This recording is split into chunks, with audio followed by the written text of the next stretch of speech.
Good evening. My name's Philip Bloom. I'm the Jiangnan Simon Casey Lee Curator of the Chinese Garden at the Huntington. Thank you very much for being here. And I'd like to also thank the Justin Vanya Memorial Fund for sponsoring this evening's lecture. As some of you may know, we currently have an exhibition on display in our Chinese garden called Crafting a Garden Inside the Creation of Liu Fangyuan. It's an exhibition that looks at 5 crafts involved in creating a Suzhou-style garden. And among those crafts is writing. As probably all of you know, Suzhou gardens are filled with words that are written in calligraphy and that are inscribed in either stone or wood or tile. And gardens really are meant to be read as much as they're meant to be experienced corporeally. So tonight's lecture will take up that theme of writing in gardens, in Suzhou-style gardens, and it will look at the place of carved stone calligraphy compendia, particularly in the Qing dynasty.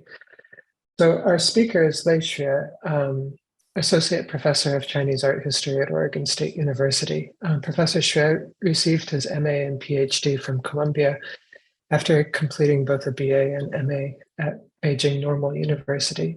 He's taught and lectured widely, and this past summer he served as the Petra Kappert Fellow in the Center for the Study of Manuscript Cultures at the University of Hamburg. Professor Xue's primary field of research is pre-modern Chinese calligraphy and painting, and really he's one of the few specialists of Chinese calligraphy working in English today. Through his research and writing, he seeks to situate this unique art form within ongoing art historical and theoretical debates, particularly concerning reception and value making.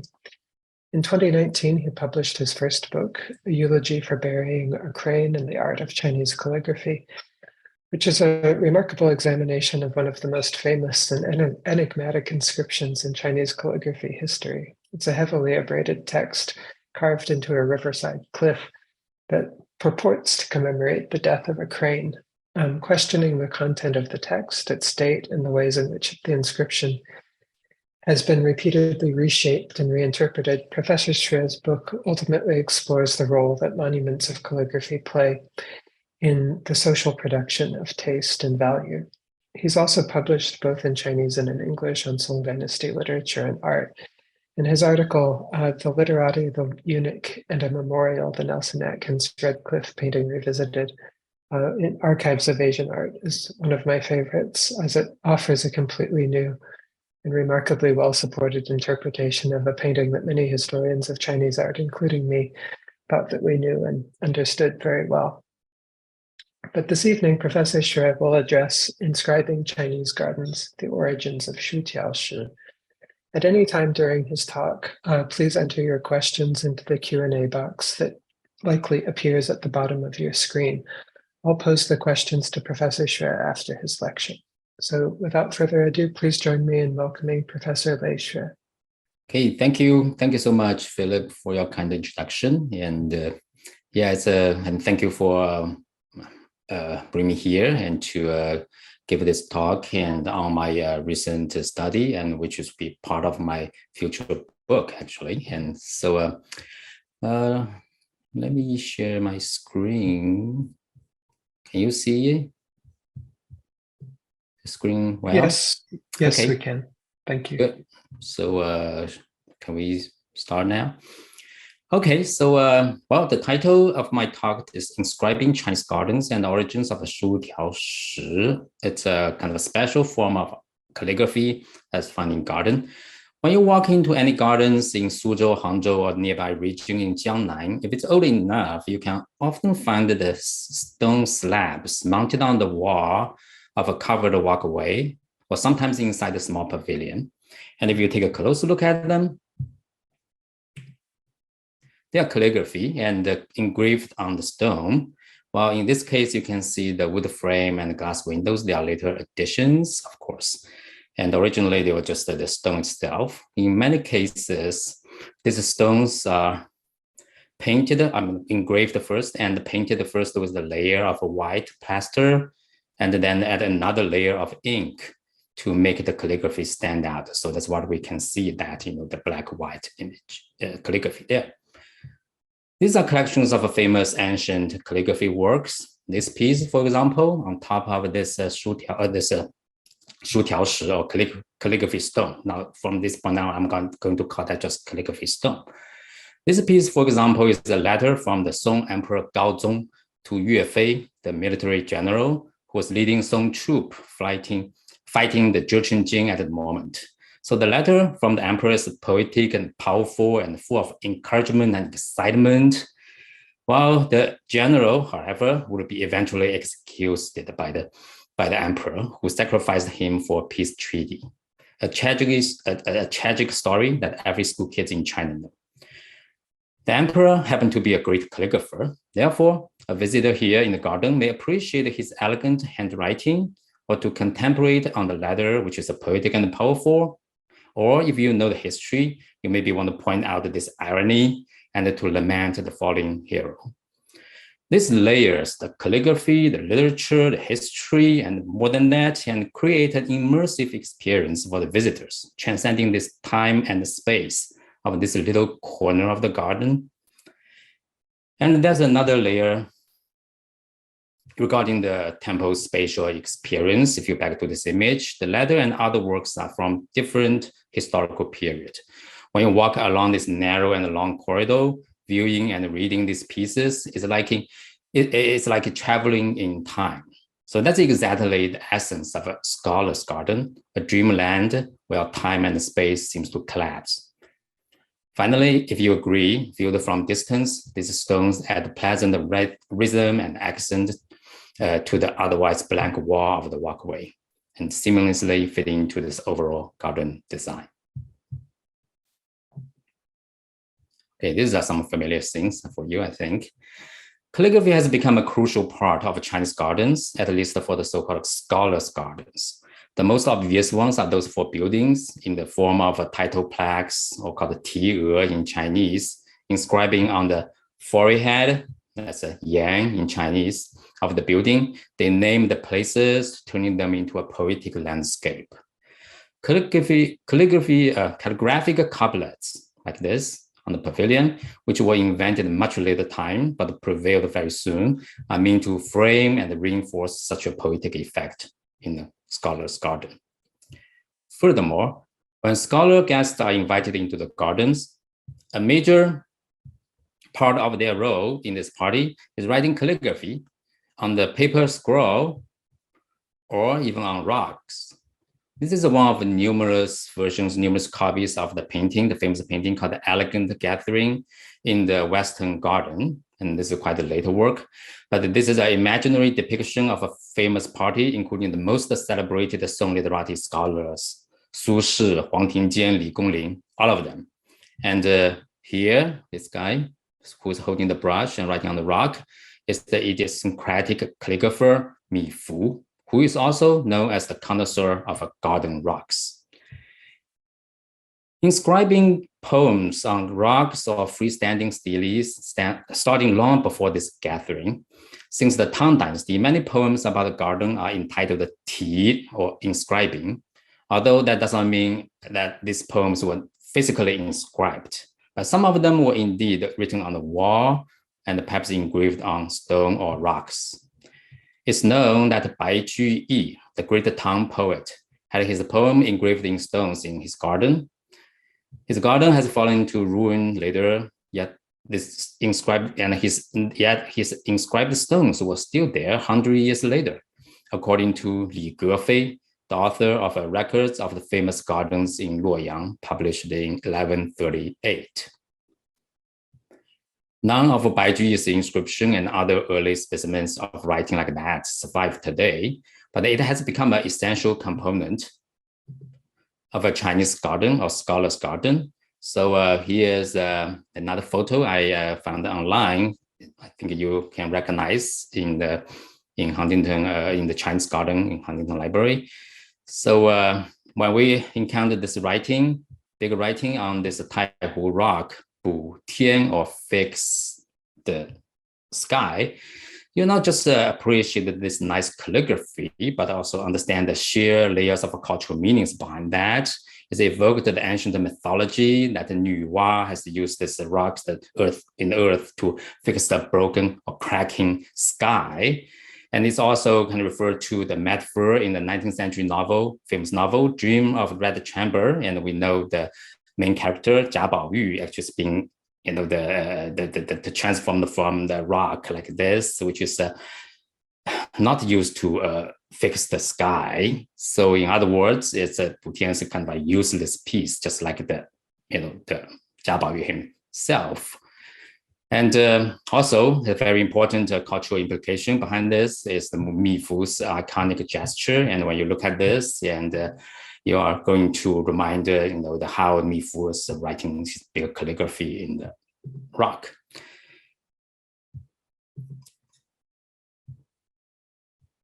But the kind of calligraphy I'm going to focus on today is a little different from above examples in garden. As I will propose, the calligraphy stone corridor, as we see on this picture, was a new way of displaying calligraphy as a collected object, a great departure from the traditional way of viewing art and from the traditional literati culture.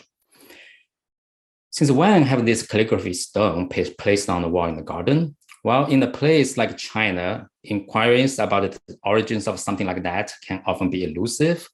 In today's talk, I'm going to focus on sources from 18th century and the 19th century that I believe more directly associated with this, the beginning of this distinctive feature of Chinese gardens that you can see in many places. This calligraphy stone has been called Shutiaoshi in modern time. They were not originally made for gardens. They were the material for making calligraphy model books, known as model letters, or fatie in Chinese, which has been used as a major media for reproducing and studying calligraphy before the 20th century. Until the photographic reproduction finally replaced them, they are collections of ink rubbing until the photographic reproductions finally replaced them. So they are collection of ink rubbing replicas of ancient masters' calligraphy. So for those who are not familiar with this media, the rubbing fatie media, so here I have an illustration to help you. Let's just have a quick review about what's going on of the making process. So first of all, you have this ink written calligraphy. That's called the original work. Well, they could be the copy of the copy, but doesn't matter. It's ink written copy. So to create a ink rubbing like that at the far end and right end, first of all, you need to use this semi-transparent paper, cover this on top of this original work, and you make this outline to make the tracing copy of each characters.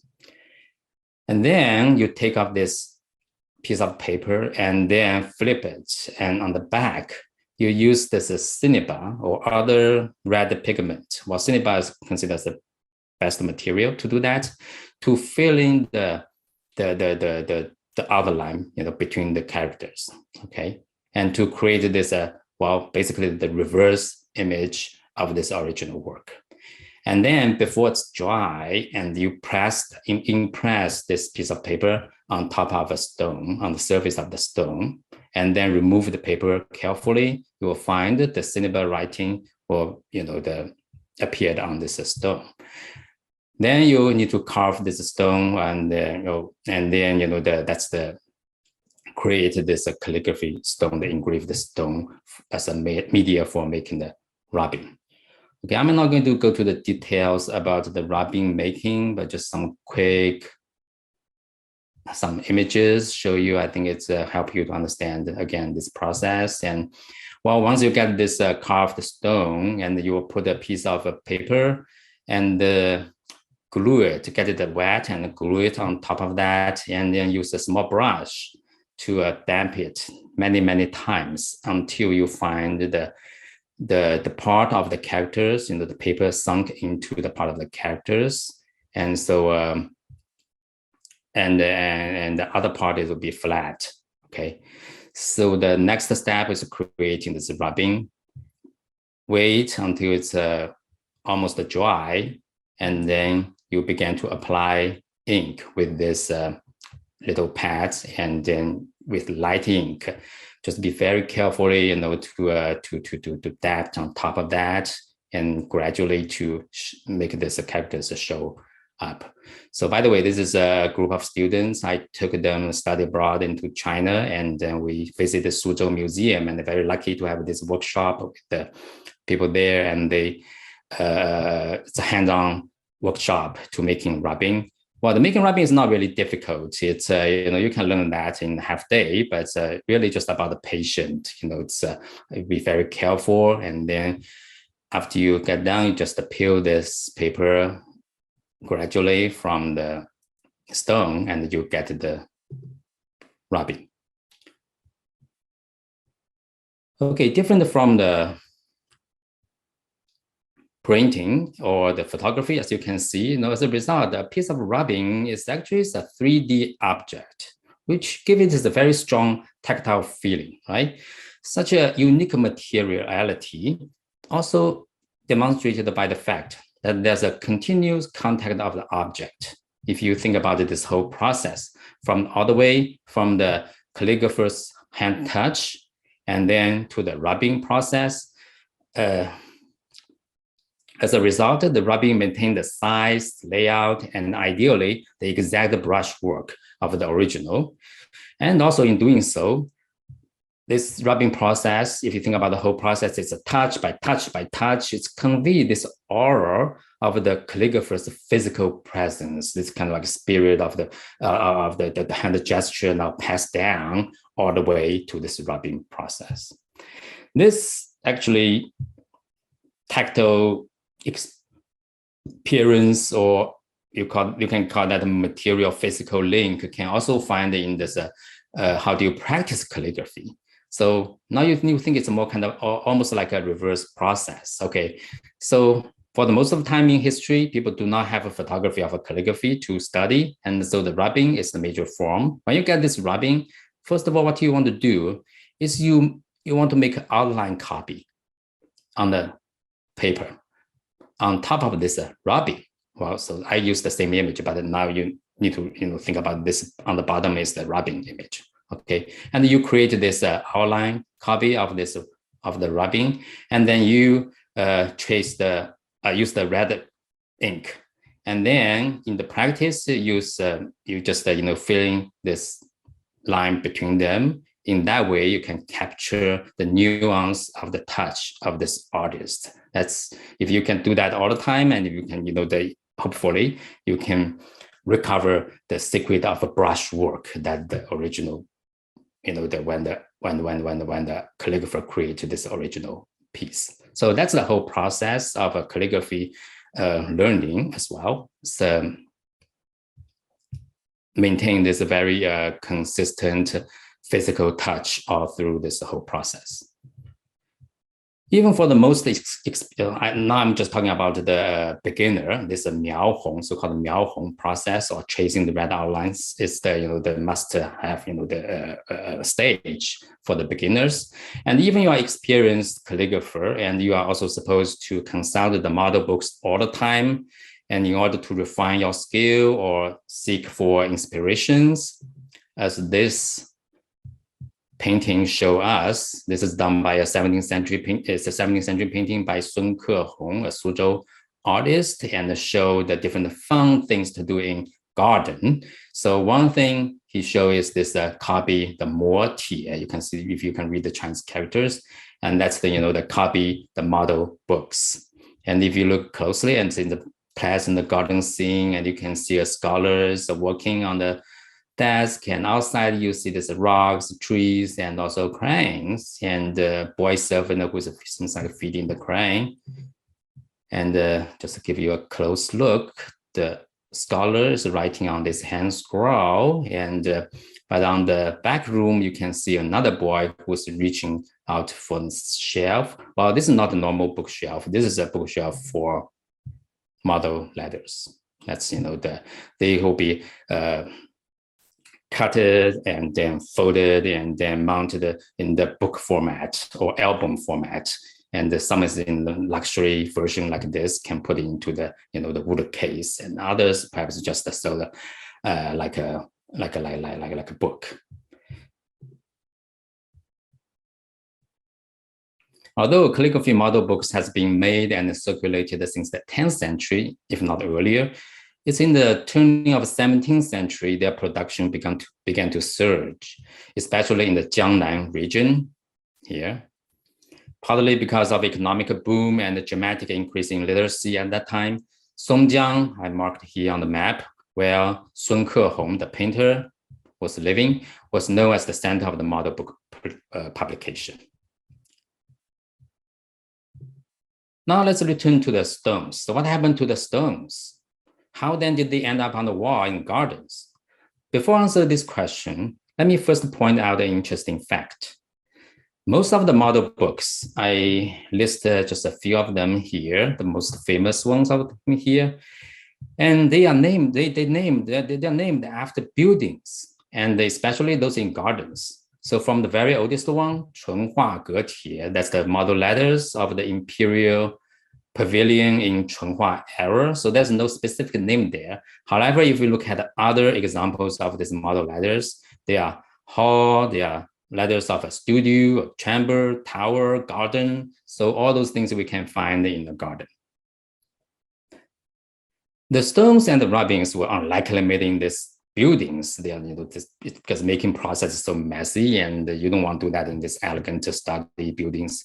But the naming evoked the imagery of elegant literary gathering in which the calligraphy was made and viewed in the first place. Furthermore, there's another layer, it added another layer of this symbolic materiality of model books, in addition to what we have observed in the rubbing making process. So just like the rubbing is supposed to transmit the aura of the calligrapher's physical presence, the naming of the building and the location carries on the aura of the physical space, where such a transmission took place. In many cases, the associations are symbolic and imaginary, and rather express the literary myth, fantasy, and sentiments. But what if we can really find a building that you can visit and see the calligraphy stone on display? Well, we know such a place through the text document exists in the mid-13th century. According to Ge Youzhi, who is the fan of Mi Fu, remember the big calligrapher who writes the calligraphy on the stone, when Ge served as a local official in Wuwei, Anhui province, he visited a building called the Treasuring Jing Studio, just exactly the name of this one, which is, by the way, is the collection of Mi Fu's calligraphy, and found stones of Mi Fu, the model letters of Treasure Jing Studio. The stone was installed on the wall there. Well, Mi Fu only lived in Wuwei for a couple of years, and he never had a permanent property built there, and he just moved to there. And the studio name, Treasuring Jing, it's really, to honor his own collection, and the collection follow him to everywhere. And whenever he find a studio, if he find a study room, he will call that Bao Jing Zai, or the Treasuring Jing Studio. So it's not really a physical place. And like the modern building, the Treasuring Jing Studio, and in the shrine of Mi Fu and at Wuwei. So the 13th century building mentioned in the text was almost certainly also a later reconstruction as a local pride to admire the great calligrapher and also attract the tourists to there, just like today's building. And all of them, looks like 1990s or 21st century buildings. And so even including the garden, and the Mi Fu's residential halls has long gone. So it's a more kind of like the imaginary recreation of the place. But that doesn't matter. So that's from the text we first found how the stones really back to the building. But this is a really rare case that we see this kind of like a place association, once symbolic, now become real. In most cases, the whereabouts of the stones are hard to trace. One can imagine that for the best-selling model books, the stones would be constantly used to supply the market need. They will never be mounted on the wall, which is not convenient at all. And sometimes the calligraphy stone has been seen as a transferable asset. For example, according to a 17th century account, when Wen family married their daughter to Zhao family, both a prestigious literary clan in Suzhou, part of her dowry was a set of stones for making the famous model letters of the Haunting Cloud Chamber. So I list that here, actually, which is compiled and then produced by Wen Zhengming and named after his famous studio. Well, but in many other occasions, the stones did not constantly serve as a publishing media. They may have been just stacked up in a corner of a house and then forgotten there. An interesting exception is found in an unlikely place. Now let me bring you to North China, the Shandong province. Okay, so we were just talking about this is in the Jiangnan region, the Suzhou area there.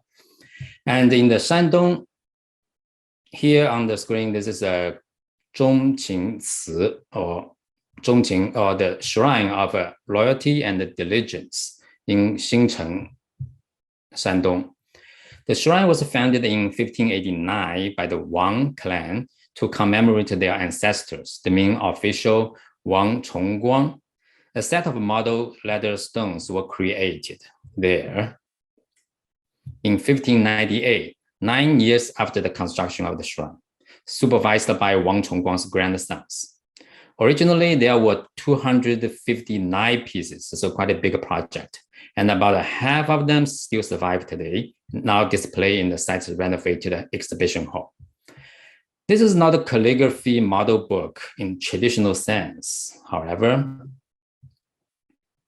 It's a collection of commemorative writings dedicated to Wang Chongguang, including epitaphs, steles, biographies, and eulogies, all composed by contemporary celebrities around the country. Such a memorial anthology might not have been unusual at the time in a manuscript or printed form, but to my knowledge, it's the only one, and it's the first one of its kind, made in the form of a calligraphy model book. Or put it another way, it's the first calligraphy model book designed as a memorial project. Most important for us, according to the records of the shrine, the stone were mounted on the 3 sides of the internal wall of the shrine building. This inscribed writing, well, unfortunately, today's shrine is really, shrine building is really later reconstruction. Again, it's rebuilt many times. And so today's the stone actually is put elsewhere in this museum next to the shrine. Here's a diagram from the main book, show you how the shrine structure. And here you can see this is basically when you walk into the shrine, you're going to see a lot of plaques, and which is on the different ancestor spirits. And on the one corner of this shrine, you can see this is a character called a Yishu, or remaining writings, which is supposed to be the place to keep the handwriting of the ancestors. However, this one shrine seems really, take that to another level, which is to put this calligraphy stone surrounding this interior of this shrine. So to make them, to surround this site of memory, and then invite the visitors to admire this clan's, and the ancestors' achievement. So in that way, the calligraphy stone, in this case, is really create a dedicated and continuous viewing space that immerse the audience, the descendants of the Wang family or their guests, in this kind of a visual textual matrix. This unprecedented project may have impressed the literati circle at the time. I should add that the Wang clan was not just a local gentry family. It's one of the most prominent political clan in later Ming, and well connected to almost all political and cultural figures at the time. So this project has been so well known and has been spread to everywhere through the model books, and also, people know that's installed in this clan, though I doubt many people really visited there to see it. But you do find more records that many constructions, family shrine like this would be built in following decades. The display in the shrine is formal, solemn, and didactic. So a more relaxing and artistic version of such a calligraphy display may be found in Jiangnan gardens as well at the same time. But we do not have a lot of textual evidence, not to mention the pictures. The only evidence, the only example I found actually is in the account I roughly translated on here and put on the top of the slides. So this is an account about a garden named Le Zhiyuan, or enjoy the garden of enjoying the intentions, constructed around 1583 by Zhang Fengyi, who is a famous playwright and arbiter of art in Suzhou. According to his description in 1609, he had his collection of historical works of calligraphy, ink calligraphy here he mentioned, but I speculate perhaps also some rubbings, from early time, engraved into stones and then installed on the wall of a covered halfway in a garden. He named it Han Mo Ling, or forest of brush and ink. Zhang Fengyi's garden and the stones has long gone, and the painting I'm showing you on the below is another garden he built in 1564 when he was still a young scholar. And at that time, his garden's name is Qiu Zhiyuan, seeking the intentions. You can see this consistent, the consistency, between he was seeking in the young age, and finally he was able to enjoy that. So good for him and to get these intentions. So no trace of calligraphy can be found in this early garden, or at least in the pictorial representation of his early garden. But it may give us some sense about, how would Zhang put his calligraphy exhibition. Perhaps, this half-covered corridor on the backyard, which surrounded this, the small pond in the middle. Indeed, calligraphy can be seen everywhere in everyday life by then, in front of monumental buildings, temples, gardens. But I'd like to remind you that what Zhang Fengyi are talking about here is a calligraphy as a collected object. For a long time, such an object, the cherished piece on paper or silk from the past, mounted as scrolls or albums, they were only exposed to the audience in private parties, very exclusive parties, and only for a very limited time occasion like this, a party, as you can see from this Qiu Ying's painting, and a group of scholars who is enjoying looking at other antiquities, and I'm pretty sure there's antique books and also the calligraphy scrolls, and you can find on the table. This kind of a transient experience of viewing them, can be described as a Song scholar in the title of a book written by a Song scholar, Zhou Mi. The title is called A Cloud of Mist Drifted in Front of Your Eyes. They come, they go, and you cannot really, you only have such a short time to enjoy them. And then, you just write them down, and then you don't know when you are going to see them again next time. So that's kind of like transient experience.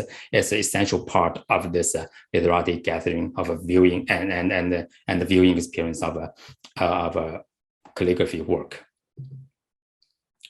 But the Zhang Fengyi's garden, or perhaps we can include the Wang family shrine as well, create a permanent space, kind of a permanent space for display and viewing calligraphy. Well, I don't mean to equal them to the modern museums, and because they are not really public.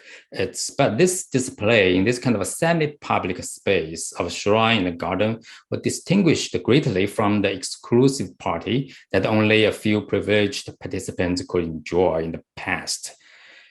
So I can keep going on about, how can I interpret that, how can I explain this on the background of later Ming culture, the mixture of pop culture and elite culture. But But let's skip that and then go to a more interesting part. The calligraphy exhibition did not have immediate followers. No other description of calligraphy stones is found in textual sources, including treatises on garden making.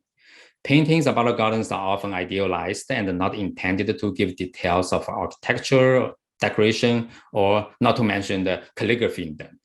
On the other hand, all the Jiangnan gardens were much later reconstruction, which make it hard to trace their earlier design.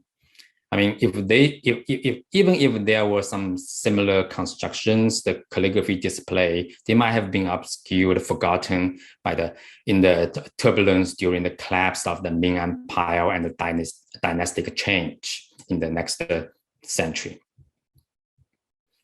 A surprising resurgence of this calligraphy exhibition occurred a century later in imperial gardens in Beijing.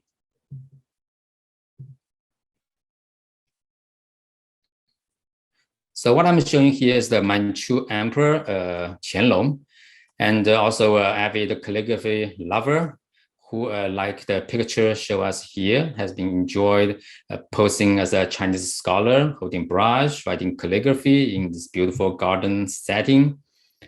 But he has an ambitious plan that unlike anything people have seen before. In 1754,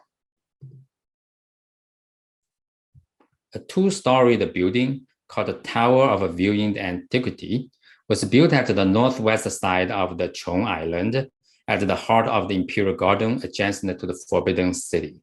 So here is on the slide, this is the building like this look, and here what you can see is the plan, the map of this garden, and then this is a Chong Island.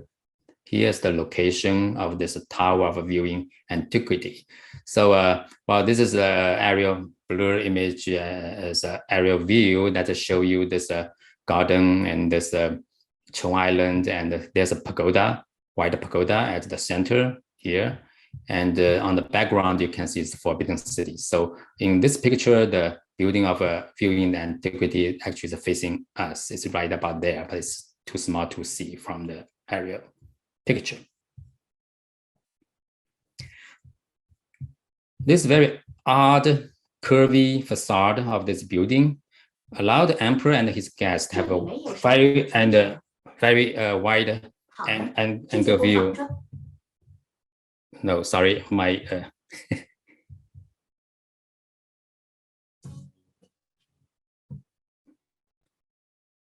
yeah, somehow my speaker is too smart.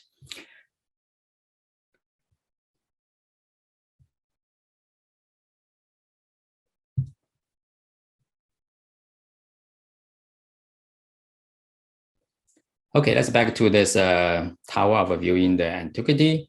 The odd curvy facade allows the emperor and his guests to have a wide angle vista of the lake. And on their back, if you walk into this building from the front door, what you can find is a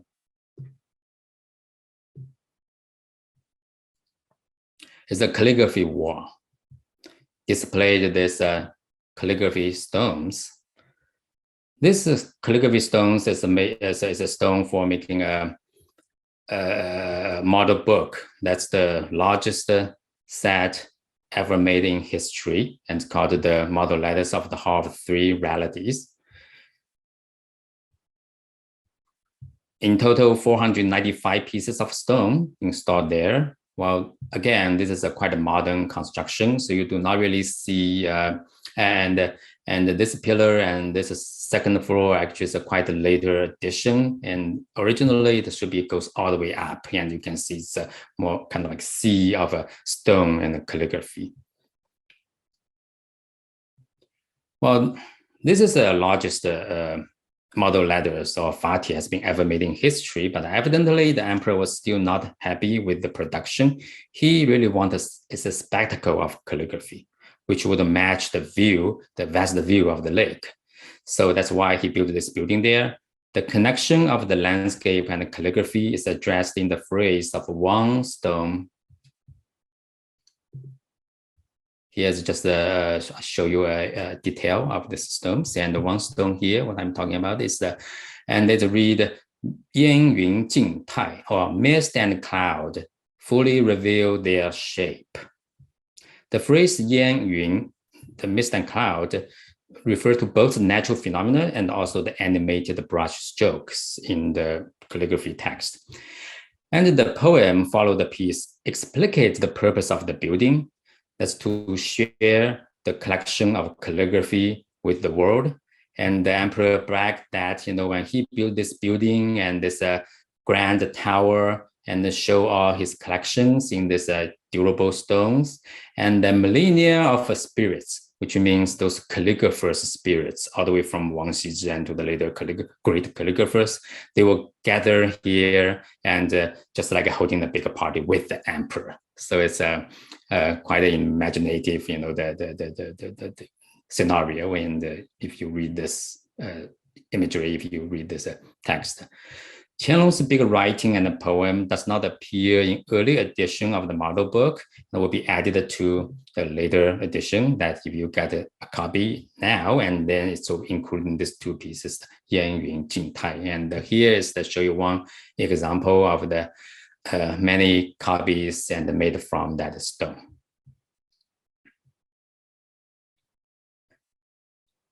I'm going to skip the details of constructions and the visitor responses about these buildings here. Let me jump to a tentative argument here. It might be not far-fetched to compare the Manchu Emperor's project to contemporary European picture gallery. Very likely, Emperor Qianlong was aware of this spectacular display of old paintings, which has been prevalent among European aristocratic collections. By the way, what I'm showing you here is quite a fantasy version rather than a real place, but that's not important. Okay, it's just give you the example of how this gallery should look like, and the emperor certainly have some idea about that. Or heard about that grand display. However, it seems impossible to display the scroll of Chinese painting and calligraphy in the same fashion. They are scroll and they are, look section by section and they are fragile. Well, but the calligraphy stone wall works very well. And if the emperor really wanted this grand display. The new way of displaying calligraphy, thus the emperor's new way of displaying calligraphy, may be another example of how the emperor and his art advisors were inspired by the current European vogue and departed greatly from the literati tradition. And also, like many other gestures, there was unmistakable political message. Through possessing and displaying this vast collection of calligraphy, the core of Chinese elite culture, the emperor was able to claim a cultural authority and to justify his legitimacy of ruling. This is just one of many similar calligraphy projects that the Emperor Qianlong adorned his imperial residence around the capital city.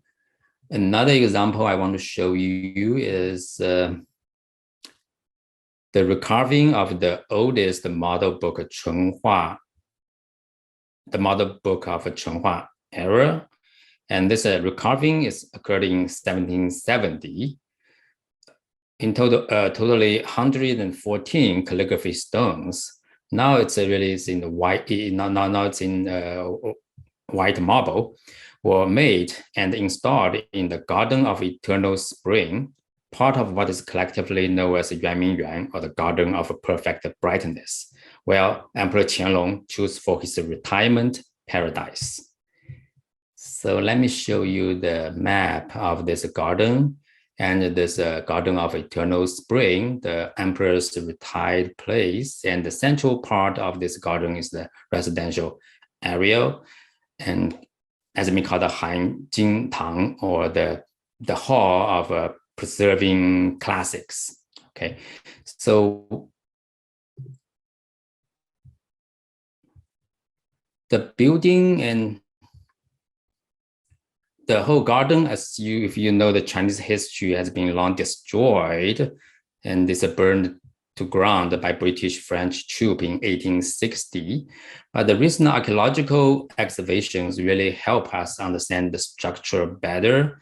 So this slide I'm showing you is on the, here is the, today's the ground, and you can, actually it's open to the visitors, and I've been there, and you can walk and to look around. And this is a map, and again, to show you the location of this residential area. And here's the 3D reconstruction of how it looks like the emperor's retirement place. Okay, and if you focus on this center part, the center courtyard of this building, and you can see this is a place called the Chunhua Pavilion, Chunhua Xuan. So it's the same word Chunhua in the Song Dynasty, but to distinguish his recarving from this older version, and he changed the Chunhua Ge, which also means pavilion, to the Chunhua Xuan, which is well, I cannot find another translation for that. Sorry. So there he also placed the calligraphy stone, have them installed on the covered corridors on the 2 sides. There are 12 sections on each side, and the 6 stone slabs for each section. So very neatly installed around these 2 walking corridors, and that's another bigger project for the emperor. If the Tower of Viewing Antiquity presented a vast collection to a public view, this Chunhua Xuan project, I argue, seems to be an exclusive and intimate space for the emperor's as personal enjoyment. Well, maybe not so. And he would still meet guests here and make sure they are aware of the calligraphy gallery around them in his private garden. The emperor's private sphere thus must be read as just an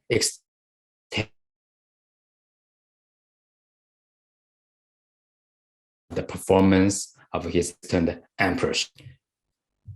In 1779, the emperor decided to renovate one of his favorite sites in the Garden of Perfect Brightness. It's called the Sitting Rocks and the Winding Stream, which was meant to evoke the spirit of Orchid Pavilion gathering by Wang Xizhi, the sage of calligraphy, and his court in 353. As shown in this famous 1744 picture, the spot is oddly found next to, right here, next to this busy street. And it has been designed as a market street. That's a whole all kind of faked, the shop and the farmer's stand, and for this royal family to experience some ordinary people's life. And on the other way back here, you see this city gate. And behind that is another interesting place, a miniature version of Sravasti. That's the sacred Indian city where Buddha gave teachings. So after a tour of this very interesting, weird theme park, the emperor would do the cosplay also as a Chinese literati in the pavilion here, sitting with his guests and drinking and composing poems. To get a full experience, in 1779, that's decades later, Qianlong had these wood pillars of this pavilion replaced by stone ones that bear recarved copies of the famous preface to Orchid Pavilion. Many versions of them, and he chose to copy 8 of them and then put them on this pillar, and then use that as a basic for the support for this pavilion. In 1949, these pillars has been removed from the site and reinstalled in Zhongshan Park, right next to the Tiananmen Square, and also it has been the modified a lot, but the original part is still there. You can go there and to read the emperor's another calligraphy exhibition, and when you walk around this pavilion. Garden historians have pointed out that Emperor Qianlong was fascinated about the garden about the gardens during his famous 6 inspection tours to the Jiangnan region. Many designs in his garden in Beijing was copied after those southern gardens. And the calligraphy display may also be inspired by the Jiangnan literary culture, but the calligraphy building seems indeed his invention, or at least a reinvention. In fact, we do not see them elsewhere at that time, though the emperor's calligraphy, the emperor's calligraphy building this spectacle must have been well known at the time. Perhaps it's because that it's not appropriate to copy the imperial gesture, especially considering the political implication of this calligraphy shows. And it indeed took a while for the Jiangnan garden to adopt similar design. The story of the garden for expressing joy in Wuxi may reveal such a dynamic between the emperor and the Jiangnan elites. The garden is among the one Qianlong emperor adored so much. After his first tour, he immediately had it copied in his Beijing garden in 1751. Today, when you walk into this garden for expressing joy, you can see a lot of calligraphy stone. You see that mounted on the wall. And this calligraphy stone has been called model letters for expressing joy, about 200 pieces. They were much later addition to the garden, however. No traces of such stones are found in early record or pictures of the garden, which was built in the turn of the 17th century and then reached national fame by the time of Qianlong's visit. When the emperor had the garden copied and named it Huishan Yuan, or Huishan Garden in Beijing, however, he did add a building called the Mo Miao Xuan, or Pavilion of Wondrous Ink. So unfortunately, I don't have a picture of that because it no longer exists. It's no longer there. And but at that time, the emperor has a newly engraved calligraphy stone mounted on the wall of this garden. The first of its type, actually, is even earlier than this viewing antiquity building. A few years later, in 1757, Qianlong made his second tour in Jiangnan and visited the garden for expressing joy again. This time, he granted a set of his own model letter to the owner. 46 years later, in 1799, Qin Zhengjun, the owner of the garden, decided to make a partial replica of the imperial gift. So, and in order to perhaps just a gesture to commemorate Emperor Qianlong, who died a few months ago. And a few years later, Qin had this large collection, carved into the stone and added to the replica, and it has become the model letters of a garden of expressing joy.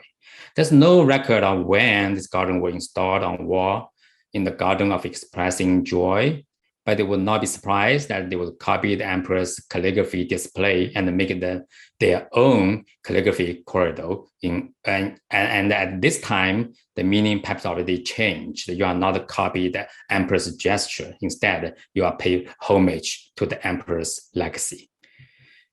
To my knowledge, the earliest documented construction of a calligraphy corridor in Jiangnan region was this one. That's the picture I showed you at the beginning of this talk. It's constructed in 1806 in Suzhou, not far from Wuxi. The current view is the result of numerous renovations again, but it should not be much different from the vision of Lei Xue, the owner of the garden at the time, who stated in his 1860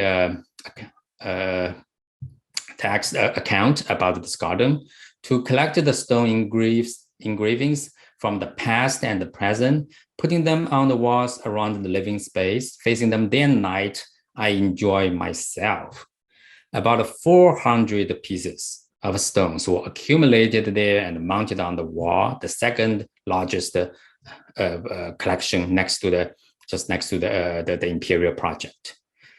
Well, that's the garden, and indeed it must be very satisfying, I believe, if you walk through the garden and you find the calligraphy everywhere. When you sit in the living room, or even you look through the window, you see it's layers of a window, and at the end of that you do see calligraphy over there. So calligraphy stone over there. The lingering garden opened to public in 1823. It must have set up a new fashion of calligraphy stone in other gardens in the region. Most of the extant gardens with calligraphy stones, however, were built after 1860s during a new wave of garden construction and renovation in Suzhou and the nearby region, after it has just recovered from the devastating Taiping Heavenly Kingdom rebellion. Some smaller collections will be adorned many moderate gardens, and lavish examples can be found in, for example, Gu family's Yiyuan Garden of Joy in Suzhou, it's built around 1870, or Xiaolian Zhuang, or Villa of Small Lotus, it's built in Nanxing, also not far from there, but it's in Zhejiang province. So at that time, the construction of calligraphy stone exhibition was fueled also by a different intellectual trend in the 19th century. That's the antiquarianism in scholarly works and in visual culture. But that'll be the topic for another talk, perhaps. And to wrap up my talk,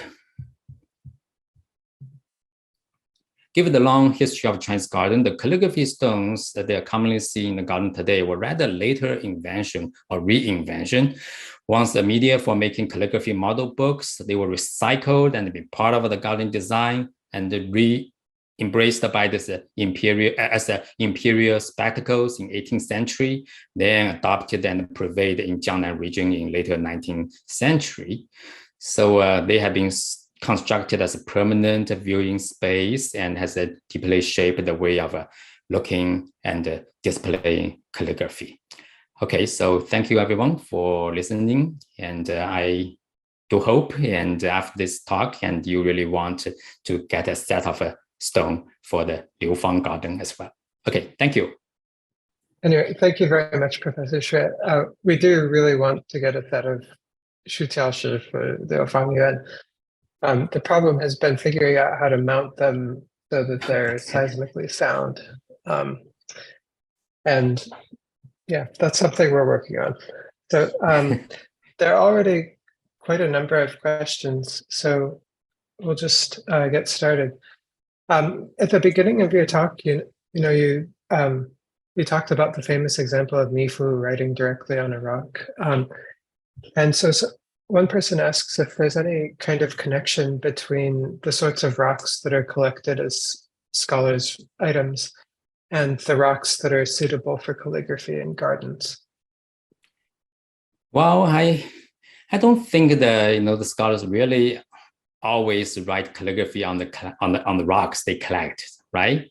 That's I think it's just that, but it's just happened to be like a Mifu happened to be the great calligrapher, and also I would say the first maybe, and the big connoisseur of rocks. So it's kind of like to associate that in this way. But yeah, but if you visit the gardens in Suzhou in Jiangnan region, actually not many rocks that's inscribed with word on, and instead I think it's the designers really want you use your own imagination to explore the stone, the shape, and to imagine it's a kind of a dreamland in that way. Yeah, so but the time to time we do see them on, I think the one in Liu Fang Yuan, which is really a great match, they put it at Butian, and it's a very nicely done there. So with regard to the Shutiaoshi, what kinds of different styles of calligraphy do you see in these stones? How were the collections of calligraphy that end up being inscribed on those stones formed? What were the sorts of aesthetic or other considerations that went into them?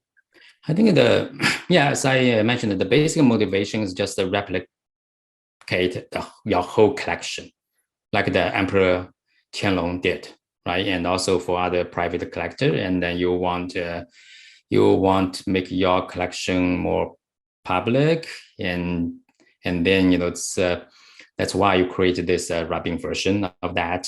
And so yeah, speaking of the stylistic range, it really has everything. I think it's yeah, and from those informal 行书, the running script letters, and to more formal, like a stele style. And well, I mean, the stele is a different thing. The writing from stele, that's a different kind of a thing. But in later time, some model letter books, some model books also recarve those writing from the stele and then put them into this model book. So it's a really a wide range of calligraphy. Well, the goal, of course, is as a well, I should say that actually two intended audience. One is the other collectors who want to see your collection, and another group is the who want to study calligraphy. So that's so that's why in some model books you can find it's more kind of like an encyclopedia style, which is for calligraphy studies, and then you do collect all kinds of works. And another type is more kind of it's just a replica of my own collection of ink calligraphy, so whatever I have. So that's kind of like the connoisseur version. I will call that a connoisseur version, and this is the study version. Yeah, that's the two different kinds of model books. Great. And do you know anything about the people who actually did the carving of the stones? Is there any sort of information about the artisans who were responsible for carving Shutiaoshi? You mean today?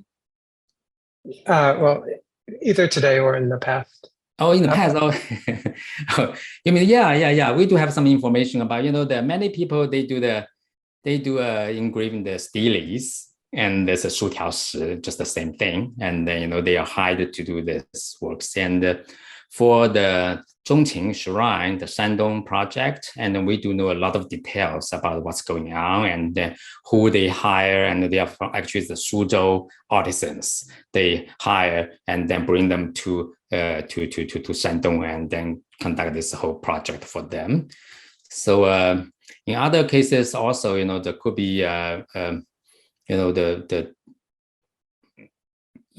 the book publisher, they are the wood block carving and this they could share the same group of artisans as well. Yeah.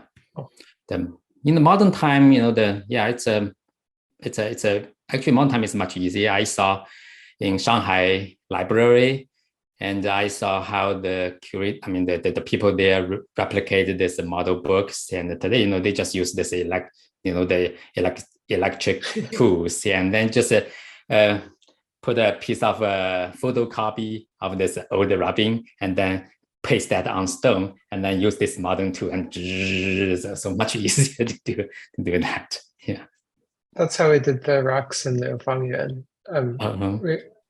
We scanned all of the calligraphy, then printed it out at different sizes. I see. And then someone really did just use like either a pneumatic drill or a Dremel or something. Yeah. To carve away. Yeah. It is it's really much easier, but in the back it's really quite intense and laborious process. And we do have the record that some people really want to create the rubbing, but before they sell any copies, they already get bankrupted. for getting the cover, getting the material, and the amount of money. Yeah. There's another question about the more general process of studying calligraphy in the past. So how did people learn calligraphy? Were there schools where you could learn? At what age do you begin? Did you learn from family members? So how did all of that work exactly? Well, yeah, it's I mean, I believe I perhaps the last generation still was forced to learn calligraphy when I was a kid. And, my grandpa basically, they watch me doing that. And, then they have this bamboo stick at the hand and, they're ready to hit my hand whenever I made a mistake. So, well, I now appreciate that, but, back then nobody liked it, right? So, but speaking of the age, it's usually start with 3-4 years old. And then this writing calligraphy and learning reading is basically the same process. So you do these two things simultaneously. So it cannot be separate. Yeah, and the model book again is the major media, which is replaced by photographic reproduction later, of course. And yeah, but still today it's the photographic rubbing. So that's still the major form of for people to learn calligraphy. Yeah.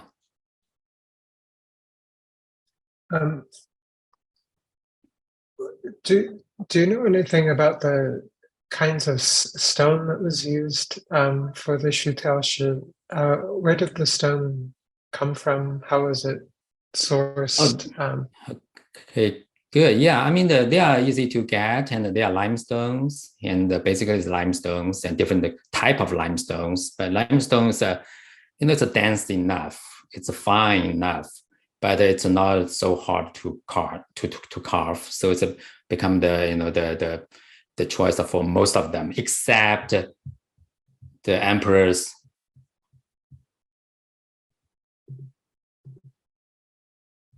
Carved the Chunhua. This is actually the marble, Han Baiyu, the white marble. And that's of course only the emperor can afford that, and and it's very hard to carve. Yeah. Great. And then you mentioned or you concluded with the kind of rise of Shutiaoshi in the mid to late 19th century. So could you talk a little bit about who the people were who were building the gardens in which these kinds of stones were being displayed? Were they literati? Were they merchants? Were they, where did they fit socially, and how did Shutiaoshi fit into kind of social hierarchies?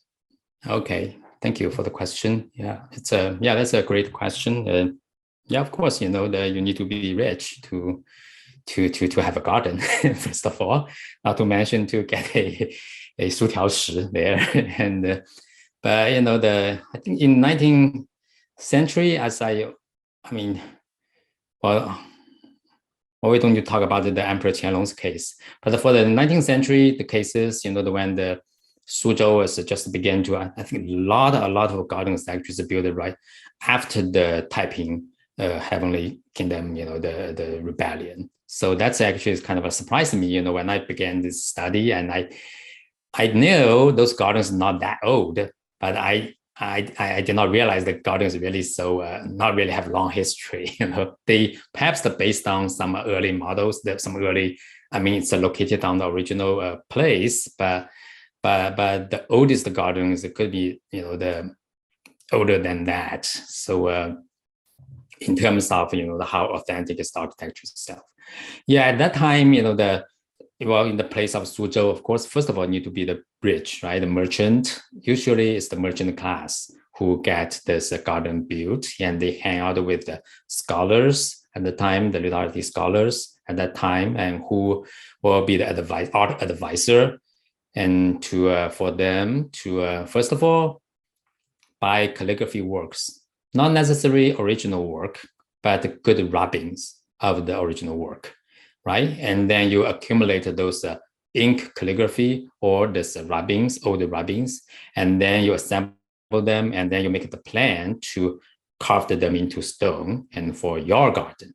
So for example, in the turn of the 20th century, and in Suzhou, there's a big family called the Bei family. That's I am Pei's family, basically.